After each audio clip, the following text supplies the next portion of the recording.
अगं कसं होणार आहे यार माझा अभ्यास. देवा काहीतरी कर ना. बालिके, देवानेच पाठवलंय मला तुझ्यासाठी, पण तू माझं ऐकते? ती 7 जी योगाची आसनं सांगितली होती मी, की पाळी आल्यानंतर पोटात जर दुखत असेल तर कोणती 7 आसनं करायची ती कर, त्याने तुला नक्की बरं वाटेल. अजून शिकून घेतलीच नाहीस ना? चल शिकवते तुला. आजची आसनं सुरू करण्याआधी तुम्ही जर माझ्या चॅनलवर नवीन असाल तर नमस्कार मंडळी, मी योगश्री वीणा. आपल्या चॅनलवर दर आठवड्याच्या मंगळवारी योग आणि दर आठवड्याच्या शनिवारी सॅटर्डे शेअरिंग भागामध्ये नेमके खऱ्या आयुष्यातले प्रश्न कसे शोधायचे आणि त्यांची उत्तरं काय असतात हे जे तुम्हाला जाणून घ्यायचं असेल तर माझ्या चॅनलला सबस्क्राईब करा, बेल आयकॉनवरती क्लिक करा आणि माझ्या व्हिडिओचं नोटिफिकेशन मिळवा. तसंच आपल्या अनाहत योग चिकित्सा केंद्राचा भाग व्हायचा असेल, जिथे आमचे ऑनलाईन योगा सेशन्स आणि ऑनलाईन मेडिटेशनचे सेशन्स चालतात, तर त्या संबंधीची माहिती मिळवण्यासाठी खाली डिस्क्रिप्शन बॉक्समध्ये नंबर दिलेला आहे, तिथे जाऊन तुम्ही व्हॉट्सअप मेसेज किंवा आम्हाला कॉल करू शकता. चला तर आपण आजची आसनं करायला सुरुवात करूया. आसनं करायला सुरुवात करण्याआधी पाठीवर झोपून श्वसन सामान्य करा. त्यानंतर आपलं पहिलं आसन आहे पवन मुक्तासन. पवन मुक्तासन करण्यासाठी दोन्ही पाय गुडघ्यातून दुमडून उभे करा. आता तुमचे एकेका पायाला पोटावरती बांधून घ्या. व्हिडिओमध्ये दाखवल्याप्रमाणे दोन्ही हातांची बोटं एकमेकांमध्ये गुंफून पोटावरती पायाने दबाव तयार करा. आता श्वास सोडा आणि हळूवार आपलं डोकं किंवा आपली नासिका आपल्या गुडघ्यांना लावा. लक्षात ठेवा, आपापल्या क्षमतेनुसारच या आसनामध्ये थांबायचे आहे. हे आसन करत असताना देखील श्वसन सामान्य ठेवा. आता हळूवार तुमचं डोकं जमिनीवरती ठेवा आणि आपली पावलं जमिनीवरती ठेवून पाय उभेच ठेवायचे आहे. काही सेकंद विश्राम करा, श्वसन सामान्य ठेवा. आता आपल्याला जे दुसरे आसन करायचे आहे त्याचं नाव आहे मर्कटासन. त्यासाठी आपले दोन्ही हात व्हिडिओमध्ये दाखवल्याप्रमाणे वरच्या दिशेला डोक्याकडे ठेवा. आता दोन्ही पायांना एकमेकांवरती ठेवून व्हिडिओमध्ये दाखवल्याप्रमाणे आपण कपड्यांना जसं पीळ देतो त्याप्रमाणे कमरेला पीळ देऊन पाय उजवीकडे व मान डावीकडे अशा स्थितीमध्ये शरीराला ठेवायचे आहे. आता विरुद्ध दिशेने सुद्धा आपल्याला पाय विरुद्ध दिशेला व मान पायाच्या विरुद्ध दिशेला अशा प्रकारे ठेवून पूर्ण कमरेला पीळ द्यायचा आहे. लक्षात ठेवा, हे आसन करत असताना श्वसन अतिशय सामान्य करायचे आहे. हे दोन्ही राऊंड तुम्ही 4 ते 5 वेळा आपापल्या क्षमतेनुसार करू शकता. दुसरं आसन झाल्यानंतर आपल्याला आता जे तिसरं आसन करायचं आहे त्याला आपण झोपून बालासन असं सुद्धा म्हणतो आणि त्यामध्येच आपल्याला झोपून भद्रासन देखील करायचे आहे. त्यासाठी लहान बाळाप्रमाणे आपले दोन्ही पाय वर उचलून पावलांना पकडून दोन्ही पायामध्ये अंतर होईल अशा प्रकारे व्हिडिओमध्ये दाखवल्याप्रमाणे तुमचे पाय वरच्या दिशेला ठेवा. श्वसन सामान्य करा.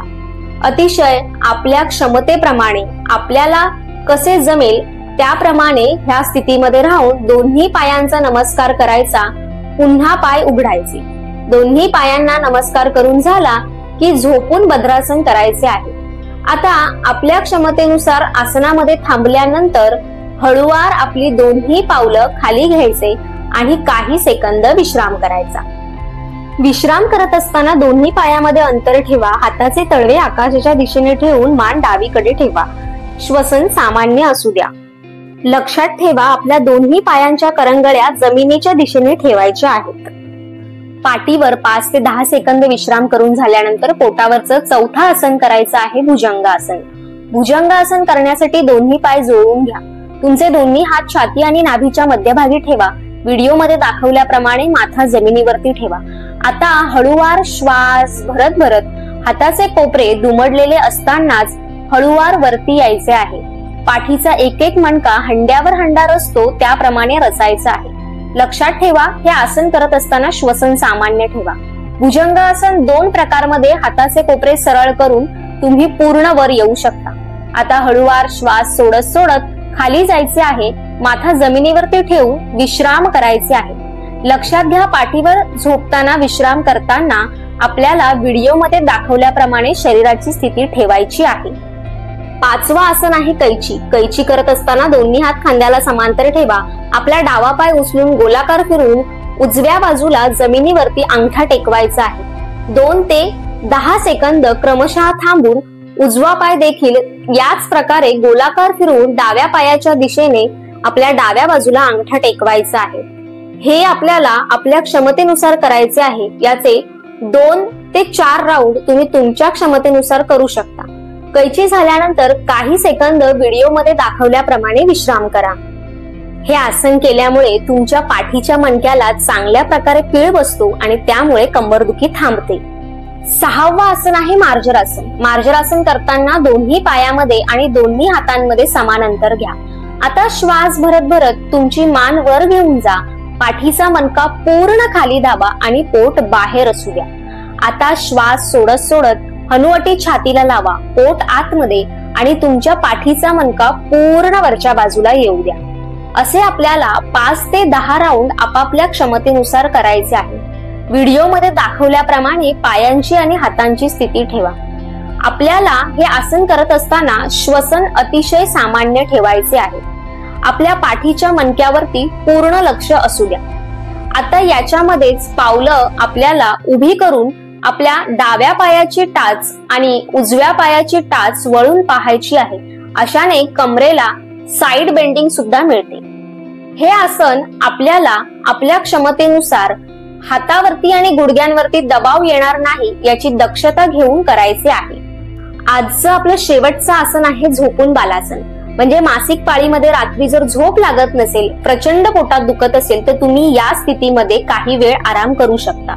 दोन्ही पायामध्ये अंतर घेऊन दोन्ही पायांच्या मध्ये उशी ठेवा आणि दोन्ही हात उशीवर ठेवून श्वास भरायचा व श्वास सोडत सोडत हळूवार उशीच्या दिशेने आपल्याला पुढे वाकायचे आहे व आपली मान डाव्या किंवा उजव्या बाजूला ठेवून आरामदायी स्थितीमध्ये झोपायचे आहे. लक्षात घ्या, हे आसन करत असताना जाणीवपूर्वक श्वसन सामान्य करा.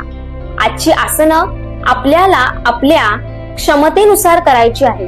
कुठेही दबाव देऊन किंवा तणाव असलेल्या स्थितीमध्ये ही आसनं करायची नाहीत. हे आसन करून झालं की याच्यातून बाहेर येण्यासाठी या उशीवरतीच आपले हात ठेवून त्याचा आधार घेऊन वरती यायचे आहे. काय मग बालिके, आता कसं वाटतंय? खूप छान वाटतंय. इतकं रिलॅक्स वाटतंय ना आता की माझा अभ्यास पूर्ण करू शकेन नीट बसून. तुम्हाला सुद्धा ही आसनं करून कसं वाटतंय मला नक्की कमेंट करून सांगा. आजचा व्हिडिओ तुम्ही पूर्ण पाहिलात त्यासाठी खूप खूप धन्यवाद. भेटूया पुढच्या व्हिडिओमध्ये. तोपर्यंत हेल्दी खा, हेल्दी राहा, निरोगी जगा.